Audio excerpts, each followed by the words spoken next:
আমি সর্বপ্রথম বাংলাদেশ জাতীয় সংস্কৃতি পরিষদ যারা উদ্যোগ নিয়েছেন তাকে কৃতজ্ঞতা জানাই, স্বাগত জানাই। আজকে সম্মানিত সভাপতি ফারুক হোসেন, সম্মানিত সাধারণ সম্পাদক মোহাম্মদ জান্নাতুল ফেরদৌস অ্যাডভোকেট, সৈয়দ হোসেন মুন্নু সাংগঠনিক সম্পাদক, একজন বীর মুক্তিযোদ্ধা আছে, আরো অনেক গুণী গুণী মানুষ আছে যারা জাতির বিবেক, তারা সবাই এখানে উপস্থিত আছেন। আমি এতটুকুই বলবো, আমরা বীরের জাতি।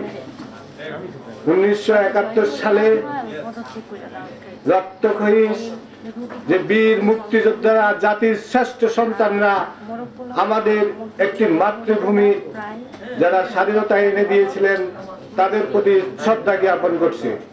যারা ভাষার জন্য, যারা বুকের তাজা রক্ত রাজপথে ঢেলে দিয়েছেন, তাদের জন্য আমি শ্রদ্ধা জ্ঞাপন করছি।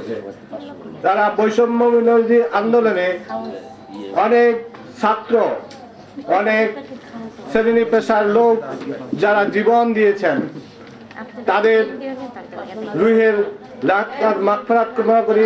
যারা এখনো হাসপাতালে আছেন, তাদের সুস্থ কামনা করতেছি। আমি বলবো, স্বাধীনতা অর্জনের থেকে স্বাধীনতা রক্ষা করা খুব কঠিন কাজ। আজকে যারা এই সংগঠনের সাধারণ সম্পাদক, সভাপতি, অন্যান্য যারা প্রার্থী হয়েছেন, এই সংগঠনের মূল কর্ণধার, এরা হলো এখানকার মাথার মুকুট। সবার জন্য একটা জোরে হাততালি হয়ে যাক। তারা দেখিয়ে দিয়েছে এই বাংলাদেশের মানুষ আজকে পরিবর্তন চায়। এদেশের যারা দুর্নীতি করছে, যারা অসহায়ের পেটে লাথি মেরে বিদেশে টাকা পাঠিয়েছে, তাদের বিরুদ্ধে আমরা প্রতিরোধ গড়ে তুলব। বাংলাদেশ শক্তি পরিষদ, এটাই আমাদের প্রতিজ্ঞা হবে।